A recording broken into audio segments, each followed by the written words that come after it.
tarea de la comisión hacer llegar a todos los diputados y portavoces. Señor Pazos, tiene la palabra. Muy bien, pues buenas tardes a todas y a todos. Muchas gracias, presidenta. Diputadas, diputados, buenas tardes, como he dicho. Queremos, en primer lugar, agradecerles la invitación que les habíamos solicitado para comparecer en esta subcomisión de educación de cara a contribuir en la búsqueda de un pacto educativo, entendiendo vital que una organización apartidista como la nuestra fuera invitada por esta subcomisión y no por un partido concreto, sea cual fuere este. Gracias también por aceptar que pudiéramos comparecer después del 11 de marzo, fecha en la que tuvimos la asamblea, en la que fijamos lo que ahora les trasladaremos, así que como que nos permitieran hacerlo hasta ahora, un momento que facilita que puedan seguir la comparecencia las madres y los padres a quienes representamos, si así lo desean. Sobre el contenido del escrito que contiene en su petición de comparecencia, varias consideraciones iniciales. La primera, que nuestra intervención lleve incorporada diagnóstico, conclusiones y propuestas, pero no de forma separada en tres bloques diferenciados, porque sería imposible abordarlo así en el tiempo fijado. Dicho sea de paso, entendemos que el procedimiento establecido dificulta abordar un diálogo profundo con las organizaciones convocadas. Les pedimos que reflexionen si quieren conseguir un pacto social, porque este formato no parece el adecuado para lograrlo. La segunda, que un informe sobre el estado y situación del sistema educativo español ya existe, se hace todos los años por el Consejo Escolar del Estado. En ellos tienen una fotografía de dicho sistema y propuestas que incorporan considerandos de diagnóstico que la sustentan. Es cierto que no se aprueban por consenso, sino por mayorías en las votaciones que se realizan y que no todas son compartidas por nuestra organización, pero ustedes no deberían obviarlas. La tercera, que si realmente quieren conseguir un pacto social y político utilizando el informe que elaboren, ya pueden aprobarlo por consenso o no servirá de mucho. En esta subcomisión puede que si realmente tienen voluntad y la demuestran puedan alcanzar el pacto político, pero el pacto social no lo podrán conseguir únicamente con el trabajo interno de esta subcomisión. En todo caso, les recordamos que los padres y madres del alumnado estamos cansados de observar los enfrentamientos políticos con el arma arrojadiza de la educación. Les pedimos que esto no vuelva a suceder. La cuarta, que el objetivo del pacto debe superar los objetivos educativos europeos recogidos en la Estrategia de Educación y Formación 2020 de la Unión Europea, porque pueden ser importantes, pero son insuficientes para la buena marcha de nuestro sistema educativo. Además, descarten hacer una lectura sesgada de ellos y, por supuesto, rechacen la senda asociada de recortes y de ataques a la educación pública que seguimos sufriendo en la actualidad y que desde Europa se permiten cuando no se alientan. La quinta, que somos conscientes de a qué están jugando algunos con esta subcomisión. Como ustedes han aprobado, la subcomisión elaborará un informe que dará pie a un posible pacto social y político que permitirá elaborar un borrador de una nueva ley educativa. Es decir, sumemos tiempos. La subcomisión durará un año, se puede ampliar el tiempo y se hará. Del informe al pacto, si se consigue, habrá otro plazo necesario de varios meses. Y luego los empleados en hacer el borrador de ley, a lo que debemos añadir el año y 3 meses al año y medio de tramitación parlamentaria. Por tanto, en el mejor de los casos, tenemos un recorrido por delante no menor de 3 años para terminar con este proceso. Y ese escenario, que les pedimos que acorten lo máximo posible, permitirá que unas elecciones anticipadas manden al cajón todo lo construido, haciendo que todo el trabajo pueda no servir para nada. Para CEAPA el problema no está en esta subcomisión, sino en la actitud del Gobierno para con los trabajos de la misma. El recurso ante el Tribunal Constitucional por el que intenta paralizar la actividad del Poder Legislativo en cualquier iniciativa que busque paralizar o derogar la LOMCE hace que no podamos confiar en que no actúe también para acallar el resultado de los trabajos de la subcomisión. Una sexta y última reflexión que complementa lo anterior. No podemos permanecer quietos mientras pasan los años, dejando gobernar sin cuestionar y combatir las políticas educativas cuando deba hacerse. Es imprescindible que, además de buscar el nuevo modelo educativo que necesitamos y merecemos, se aborden de forma urgente muchas cuestiones que lesionan los derechos del alumnado principalmente, pero también de familias, docentes y personal de los centros educativos. Es imprescindible e inaplazable revertir los recortes y eliminar todos los actuales efectos perversos de la LOMCE. Ahora, dos peticiones. Necesitamos que se logre un diagnóstico compartido y se descarte una interpretación sesgada de los datos reales y de lo que ustedes escuchen en esta subcomisión. Y tenemos un peligro más que evidente. Después de que pase un centenar de personas por esta subcomisión, la inmensa mayoría para hablar de lo mío en lugar de hablar de lo nuestro, todos los grupos parlamentarios tendrán varias comparecencias sobre las que apoyarse para mantener sus posiciones previas. Por favor, Dennos una alegría no habitual y no usen lo que unos y otros digamos solo para reafirmarse. De lo contrario, habremos perdido el tiempo todos. También les pedimos que intenten descubrir cuando están hablando de lo mismo sin darse cuenta. Les pondremos un ejemplo.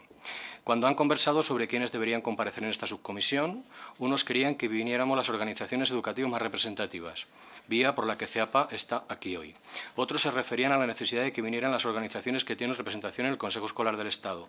Por esa vía también estamos. Se planteaba que debían ser las organizaciones que realmente hubieran luchado contra la LOMCE. De nuevo, nos toca venir. Al parecer, se habló de que vinieran las entidades que conforman la plataforma estatal por la escuela pública. Otra vez hablaban de nuestra organización. Y también se pidió que vinieran quienes conforman la Marea Verde. Pues por esa vía también hablaban igualmente de CEAPA, pieza principal en dicho movimiento colectivo. Es decir, que en apariencia hablaban de colectivos muy distintos, pero en la práctica hablaban de los mismos. En todo caso, lo que no hubiera sido lógico es que no hubiera comparecido una de las dos organizaciones de padres y madres con representación real en todo el Estado, con 12.000 asociaciones integradas, lo que significa que representamos a 4 de cada 5 familias con menores escolarizados. La CONCAPA, con la cuarta parte que nosotros, es la otra. Dicho todo lo anterior, les queremos trasladar nuestra posición sobre el modelo educativo actual y sobre lo que debe hacerse a nuestro entender. Necesitamos que el consenso que deben ustedes buscar permita llegar en primer y prioritario lugar a un acuerdo sobre el modelo social de convivencia en el que todas y todos nos podamos encontrar integrados, apostando por un modelo de ciudadana y ciudadano futuro que podamos compartir. La sociedad necesita personas que trabajan en favor del bien común y no de intereses individuales que atenten contra dicho bien común. Necesita personas solidarias e inclusivas, no excluyentes y destructivas para lo colectivo. Necesita personas que sepan convivir y respetar, en lugar de potenciar la violencia y el aplastamiento del otro y del diferente. Y es imprescindible que se llegue a ese acuerdo, porque debemos reconocer que los problemas en el sistema educativo nos vienen por no haberlo alcanzado. No se trata de potenciar a ratos el modelo social de unos y a ratos el de otros. Necesitamos encontrar el que nos valga a todas y todos. Por tanto, les pedimos que trabajen decididamente por ello. Necesitamos encontrar un nuevo modelo educativo porque el actual ya no funciona para el alumnado que está en las aulas en este momento y mucho menos servirá para los que se incorporen a las mismas en los próximos años. La solución no pasa ni por mantener el modelo que nos ha traído hasta aquí en las últimas décadas, ni por regresar al de mediados del siglo pasado, como se quiere hacer con la LOMCE. Es incuestionable que en las últimas décadas hemos dejado atrás un modelo preconstitucional que fracasaba con la inmensa mayoría de la sociedad. Las tasas de abandono educativo temprano y fracaso escolar no han parado nunca de descender durante todo nuestro periodo democrático. Los datos del Instituto Nacional de Estadística ya demostraban que seguirían descendiendo hasta alcanzar los objetivos europeos marcados sin necesidad de que la LOMCE apareciera. Necesitamos un modelo compartido y solidario frente a un modelo centralista o caótico. Con esto queremos decir que no es posible seguir dando bandazos entre el intento de tener un modelo centralista o el descontrol más que evidente de al menos 19 modelos distintos. Sí, hemos dicho 19 porque tenemos uno por cada comunidad autónoma y los dos que el propio Ministerio mantiene, uno para Ceuta y Melilla, otro para los centros en el exterior. Es imprescindible que configuremos un nuevo modelo en el que el Estado y las comunidades autónomas participen de forma solidaria y cohesionada para que todas las partes se sientan vinculadas al mismo, de manera que se cumpla el mandato constitucional que establece que todo el alumnado tenga los mismos derechos con independencia de dónde resida y de cuáles sean sus circunstancias personales y sociales. Necesitamos una administración educativa que proporcione medios y recursos humanos a la escuela y que abandone el papel de intentar mandatar con directrices ideológicas partidistas a quienes estamos en los centros educativos día a día intentando que la educación funcione de forma exitosa. Necesitamos que el derecho a la educación quede garantizado desde lo público y que se elimine de manera inmediata su privatización. Y esto lo afirmamos porque una sociedad que no garantiza la libertad desde la responsabilidad social que el Estado tiene para con los ciudadanos y ciudadanas es una democracia inexistente o mediocre. La vertebración de la sociedad y la cohesión social solo se puede garantizar desde el ámbito público con la red de centros educativos públicos, porque a la iniciativa privada no se le puede pedir que lo garantice, ya que sus premisas y sus prioridades son otras. Necesitamos que la democracia regrese a toda la escuela y que la cultura del consenso destierre el autoritarismo. La legislación actual ataca frontalmente la participación real de la comunidad educativa, en especial la que pertenece por derecho a las familias, y no solo porque se hayan eliminado competencias a los consejos escolares que deben recuperarse, sino porque porque se ha impuesto una norma claramente antidemocrática, la relacionada con una autoridad docente perversamente entendida que vulnera los derechos del alumnado al romper el principio democrático básico de presunción de inocencia. La autoridad así enfocada no busca potenciar esta en el ámbito pedagógico y social, sino blindar el autoritarismo para que la sanción y la coacción hacia el alumnado, sus familias y los docentes sea posible y pueda estar amparada por una norma de rango de ley. La autoridad real no se impone, se consigue si se merece. Sin embargo, la democracia no solo debe estar presente en la escuela, sino que debe educarse en ella y con ella. No tendremos una sociedad democrática si no educamos desde sus premisas. Los menores aprenden principalmente con el ejemplo y si les enseñamos que sus derechos no existen dentro de la escuela, aprenden a que los de los demás tampoco deben ser respetados. Por tanto, es imprescindible eliminar la normativa que cuestiona o ataca directamente la democracia en la escuela y configurar un nuevo modelo que la respete y la potencie diariamente. Esta normativa es altamente responsable de los problemas de ruptura de la convivencia que se producen en los centros en la actualidad. Necesitamos que el alumnado sea visto como el sujeto real del derecho a la educación y sea puesto de verdad en el centro de la actividad educativa. El resto de los actores, ya seamos familias, docentes o el resto del personal de los centros educativos, somos actores importantes pero secundarios con respecto al alumnado. No es posible afirmar que se pone al alumnado en el centro de la actividad educativa cuando, por ejemplo, se vulnera el derecho de los menores a la atención higiénica que merecen cuando se les deja con sus necesidades encima, esperando a que lleguen sus madres o padres, argumentando que esa no es obligación de los docentes. O se elimina todo lo relativo a la compensación educativa y se cambia la diversificación curricular por los denominados PEMAR, configurados para que en el cuarto curso de la ESO todos ellos y ellas fracasen y abandonen los estudios sin la titulación que merecen. O se pone en marcha la formación profesional básica para expulsar por esa vía al alumnado que algunos no quieren en las aulas. O se configura un nuevo modelo de acceso a la universidad mediante lo que ahora se denomina EBAU, que solo pretende que accedan muchos menos a los estudios superiores y que estos sean en su inmensa mayoría de las familias que tienen situaciones económicas que lo permitan. Necesitamos un modelo realmente inclusivo, que a diferencia del actual no se conforme ni confunda la inclusión con facilitar la mera escolarización de cada menor. No se trata solo de dar una plaza en algún centro educativo. La inclusión exige partir de una premisa.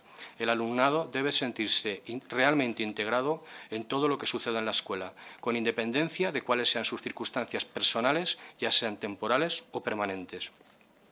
Se trata de entender y asumir que todo el alumnado es diverso y diferente y que cada menor tiene que ser educado en igualdad de oportunidades y con desigualdad en la atención para que ésta sea personalizada. La diversidad es un valor en sí mismo para el enriquecimiento tanto individual como colectivo y en las aulas debe reflejarse. La sociedad necesita que todos nos relacionemos, nos comprendamos y nos ayudemos mutuamente. Tampoco debe educarse de forma separada en función del sexo, porque en la sociedad vivimos de forma conjunta y debemos ser educados desde nuestro nacimiento a convivir.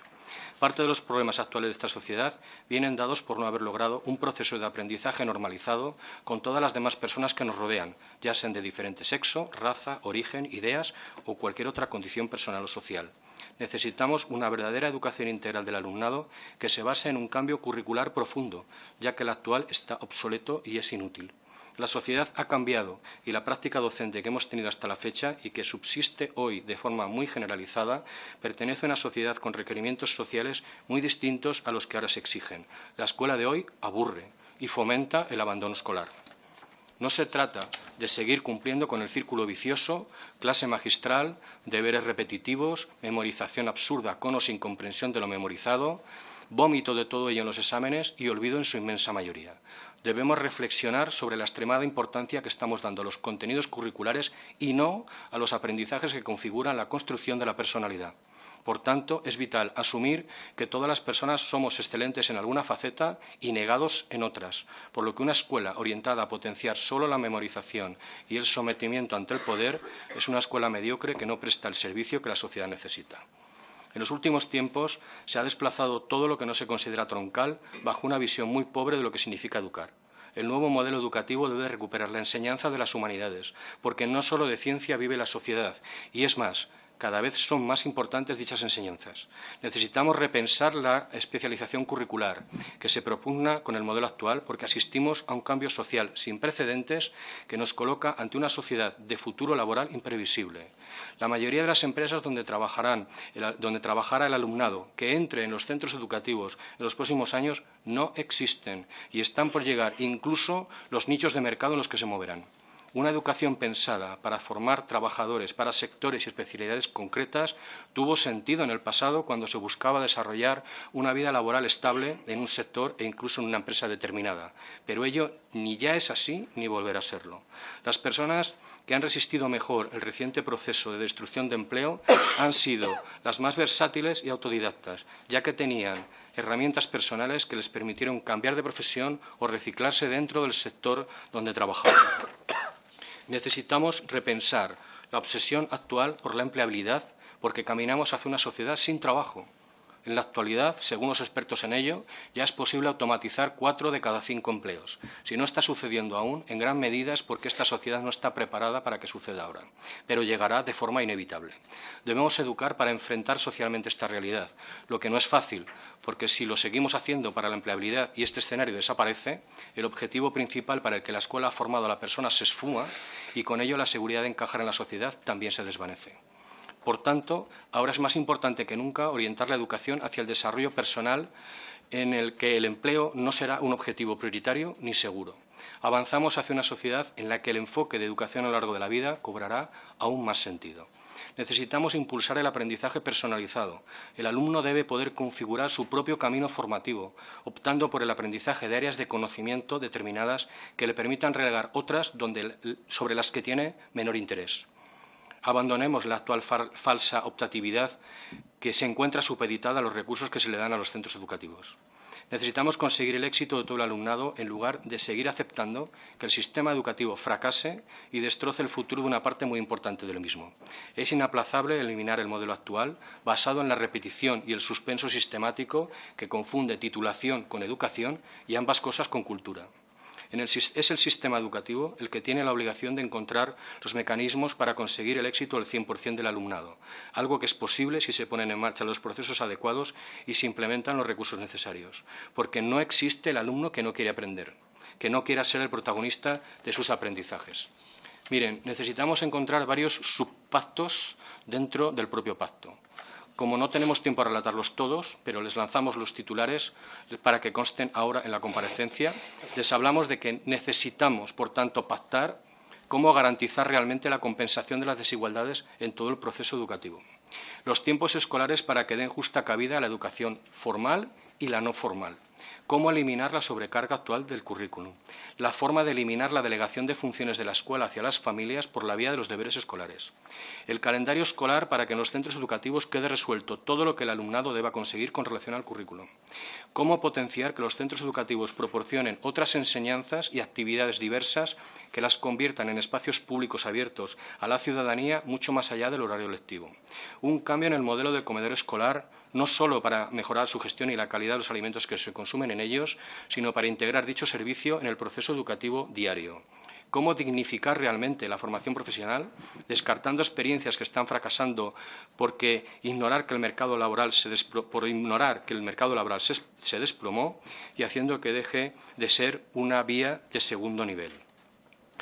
La enseñanza de idiomas, porque los avances tecnológicos pueden hacerla innecesaria en pocos años, abandonando la obsesión casi enfermiza por el inglés. Cómo se dejan de atacar las lenguas cooficiales de nuestro país por unos y el español por otros. La evaluación real del sistema educativo, que no pasa por mantener o parchear la actual pobre cultura de evaluación centrada exclusivamente en el alumnado. ¿Cómo nos ponemos a evaluar los procesos más que a las personas, poniendo en marcha círculos de mejora continua? El papel de la inspección educativa, abandonando el modelo actual centrado en la burocracia y basado en la desconfianza hacia el profesorado y su independencia jerárquica de los responsables políticos de turno. Cómo potenciar procesos de verdadera innovación mediante una adecuada autonomía pedagógica. La autonomía de los centros educativos, incluida la universidad, para que no siga en el terreno del descontrol y del establecimiento de barreras selectivas del alumnado. Les dejamos un anexo a esta comparecencia donde desarrollamos algo más algunas de estas cuestiones, así como varios documentos elaborados años atrás con motivo de otras iniciativas en la búsqueda de un pacto y relacionados con leyes educativas anteriores. Necesitamos mejorar de forma urgente la selección, la formación inicial y continua, así como la evaluación del profesorado. También debemos regular las diferentes fórmulas para que se recicle cuando deba hacerse. En cuanto a la selección, es obvio que debemos dar paso a los mejores a la profesión docente, pero rechazamos que por los mejores debamos entender que nos referimos a las notas más altas de los expedientes académicos. Dichas notas pertenecen, en muchos casos, a personas que tienen grandes dotes para la memorización y la superación de exámenes, pero esto no es suficiente ni lo más importante. En las manos del profesorado se pone el futuro de todos los menores y, por extensión, de toda la sociedad. No podemos tener en la enseñanza personas que no lo merezcan.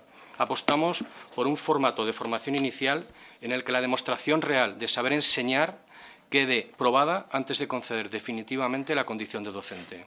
La formación inicial debe ser en sí misma un proceso selectivo. Cuestión aparte merece la adquisición de la condición de funcionario público, cuyo proceso de oposición deberá reformularse para no estar basado en comprobar lo que el título correspondiente, en teoría, debe garantizar. En las oposiciones se debe comprobar que las personas que quieren acceder a la condición de funcionarios tienen aprendido lo que significa el bien común, cuáles son los derechos de los ciudadanos y cómo se garantizan, es decir, que saben cómo se ejerce la función de servidor público. La formación continua es imprescindible reformularla. No podemos seguir ligando la misma a la acumulación de sesenios. Debe estar orientada a poder ayudar al docente a mejorar su forma de enseñar, a saber gestionar las emociones y el aula, y a darle la oportunidad de reciclarse en una profesión que debe estar en la vanguardia de la sociedad y no, como ahora, claramente por detrás de ella.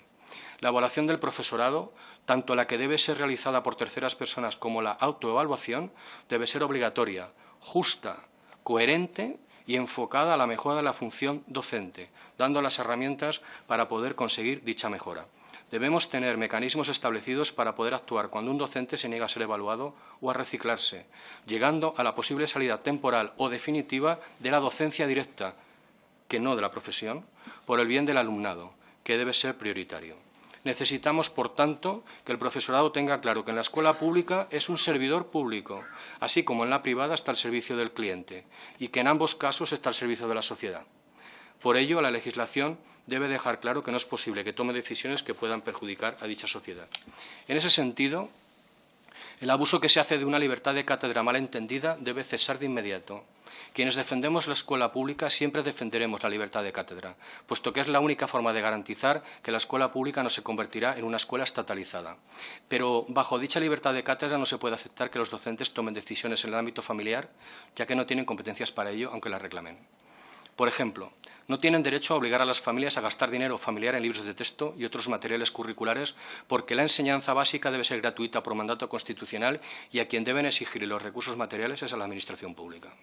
Y tampoco tienen derecho para invadir el horario familiar mediante los deberes escolares porque, además de suponer una clara delegación de sus funciones hacia la familia, ocupan un tiempo que no les corresponde, como incluso ha sido afirmado por los tribunales de justicia. Necesitamos un profesorado implicado en la construcción humana que se realiza con la tarea educativa. Solo así podrá defenderse la supervivencia de una profesión tan vital para una sociedad democrática y desarrollada. Quienes argumentan que su misión se debe reducir a la mera instrucción, dando clases magistrales, mandando deberes y haciendo exámenes sin parar, además de renunciar a ser realmente docentes, deben asumir que serán sobrepasados por sistemas automatizados que ya pueden hacer esa función instructora a cualquier hora y con mayor eficacia. Lo que no pueden hacer las máquinas es formar integralmente a los menores y para eso necesitamos a los docentes, a los mejores docentes, a esos que en su inmensa mayoría están en las aulas. Necesitamos que la gratuidad de la enseñanza pública sea real, aunque mientras que ello no se consiga, tengamos una política de becas que de verdad garantice que nadie deje de estudiar por no tener condiciones económicas personales que se lo garanticen. En el contexto actual, las becas y ayudas son injustas, insuficientes y excluyentes. Además, sirven para ocultar que se vulneran derechos. Por tanto, la política de becas y ayudas debe cambiar radicalmente. Necesitamos que los recursos humanos y materiales sean los necesarios para garantizar una educación óptima. La escuela pública no puede estar más tiempo sin los más de 30.000 docentes que ha perdido en los últimos años. Con ellos han desaparecido muchos recursos y apoyos para el alumnado. La inversión en las infraestructuras públicas debe incrementarse para cubrir todas las necesidades reales, dotando a la red pública cerca de los mejores y más modernos edificios, sin barreras arquitectónicas y equipados para ser usados en cualquier momento del día y en cualquier estación del año. La financiación en la educación debe aumentarse. No se trata de entrar en una guerra de cifras, pero para alcanzar y adelantar al resto de países en materia educativa debemos invertir más y mejor. Por tanto, el compromiso presupuestario para la próxima década debe consistir en invertir anualmente al menos un 1% del PIB por encima de la media europea. Por supuesto, la inversión pública debe ir acompañada de la rendición de cuentas por las personas encargadas de gestionar dichos fondos. Necesitamos que el respeto a la diversidad quede a salvo de los prejuicios y las creencias particulares. La escuela debe ser el espacio de lo que nos une y no de lo que nos separa como sociedad. Por ello, deben legislar para que nadie quiera imponer su visión ideológica de la sociedad ni sus creencias particulares a cualquier otro colectivo o persona. De la escuela deben quedar al margen los ataques al que actúa de forma diferente y para lograrlo se debe establecer con claridad el rechazo absoluto a cualquier forma de discriminación, sea cual sea el motivo que pueda argumentarse para realizarla, porque se debe educar en la tolerancia y en la convivencia positiva. Los fanatismos deben desaparecer de la escuela y del currículum escolar. En este sentido, las creencias religiosas deben salir también de la escuela pública. Finalizamos diciendo que debemos asumir que hay cuestiones que no se pueden acordar. Por ejemplo, mientras que unos sectores no aceptaremos nunca que la escuela pública sea subsidiaria de la escuela privada concertada, los representantes de esta no se sentarán a negociar la desaparición de la misma. Por tanto, para no fracasar en la búsqueda de un pacto sobre el sistema educativo globalmente considerado, intentemos centrarnos en encontrar y conseguir un pacto sobre el modelo de educación. Y necesitamos que al legislar se haga una interpretación ética orientada al bien colectivo del artículo 27 de la Constitución española, porque hasta la fecha la tergiversación de dicho artículo hasta adjudicarle interpretaciones que solo pueden darse desde el sectarismo de quienes hacen dichas lecturas han hecho mucho daño a esta sociedad.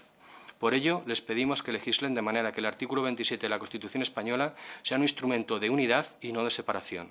Para lograr el pacto, como seremos una de las organizaciones llamadas a su firma, tendremos tiempo de vernos en el momento de darle forma al mismo. Estamos dispuestos a conversar y consensuar, negociar, si lo prefieren, sobre todo lo que pueda contener. Somos conscientes de que sin nuestra firma el pacto social no será posible. Primer paso, hagan su informe, que lo leeremos con interés. Solo queda agradecerles su escucha y quedar a su disposición para lo que deseen trasladarnos. Y muchas gracias dadas de forma sincera. Muchísimas gracias, don